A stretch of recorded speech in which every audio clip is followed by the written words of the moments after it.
Morning, folks. Welcome back to Canada's boxing channel. I hope everyone's doing well. Earlier on, I made a video about Andy Lee, and at the preamble, I said there were a couple of stories that had interested me when I was looking at them this morning. And the second story involves a very polarizing character. And I know that some people watching will now say, that's not a boxing story, I'm going to switch off. But hold on a second. Before I get to what it's about, remember, boxing is a sport, a business, and entertainment. And the story I'm going to talk about is, yes, Jake Paul suing Piers Morgan. Now, some people might say, well, pox on both their houses, we don't like either of them. And you know what, that's an opinion, right? But the reason this story interests me is it's to do with defamation. And it's a tricky thing. In the UK, it's a lot easier to sue for defamation than it is in North America. Piers Morgan, who is a British television personality, has said that Jake Paul's fights are in some way scripted or prearranged. Jake Paul feels that this is harmful to his business. Now, you might say, oh, it's just comment, it's a free country, freedom of speech. Yes. If you've got the United States First Amendment in place, which the last time I checked, Britain does not have. So it is definitely easier to sue in the UK. But let's look at what has been said by Team Jake Paul. Jake Paul has been no stranger to claims throughout his career. Is that 13 fights? Something like that. But this time around, MVP co-founder Nakisa Bidarian appears to have had enough, because both Jake Paul and Nakisa, I'm going to use his first name because I will struggle over his last name, they have said that they've basically had enough with this sort of, oh, it's scripted, oh, it's fake kind of narrative. And on the Ariel Helwani show, Nakisa Bidarian confirmed that MVP, which is the acronym for Most Valuable Promotions, his and Jake Paul's vehicle, is pursuing legal action against certain figures that made these sort of accusations of it being scripted, prearranged, and such like. His exact words were, "We are in the process." Yes, 100%. Enough is enough. The time has passed that Jake has shown what he's able to do in the ring. People still want to criticize, that's okay, but don't make false accusations.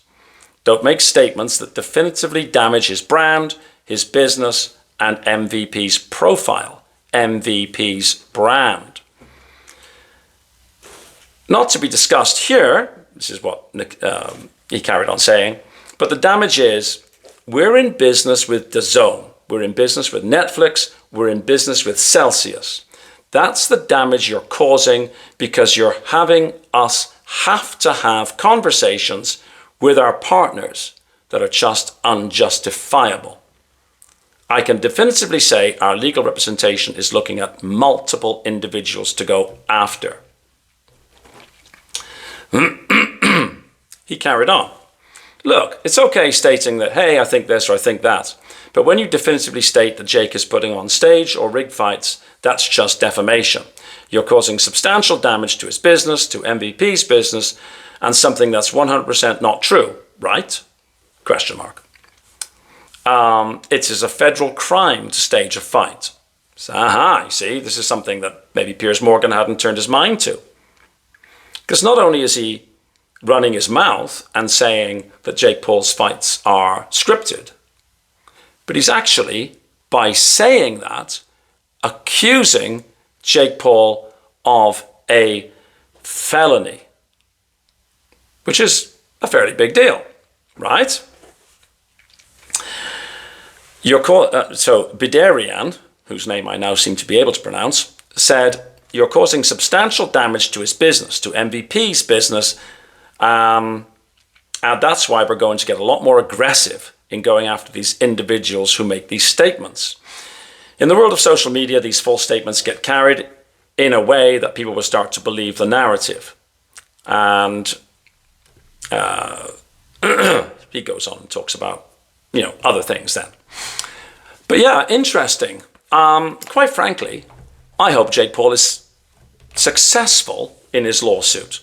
This assumes that he's able to prove what he needs to prove. But certainly in the UK, he won't have the burden of proof that he would have in the United States of America. So I'm going to be interested in following this case, seeing where it pans out. Most trials in the UK for defamation are judge only rather than jury. That will also potentially have an impact.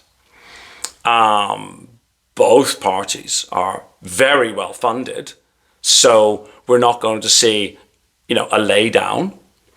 I suspect that this would never get to court. I suspect that there will be a settlement. Most cases are settled on courtroom steps after all, right? But I'm going to follow this story. I'm going to be interested in this.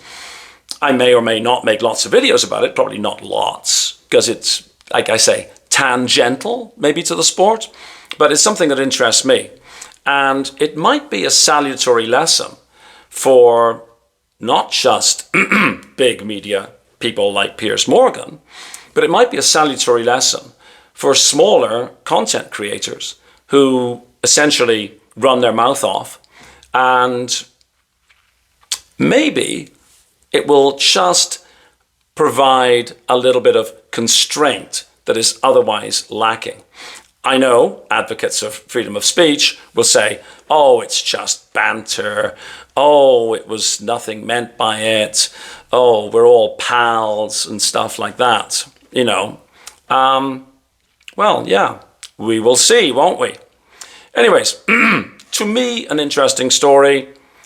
There may be a sliver of subscribers out there who also agree it's an interesting story.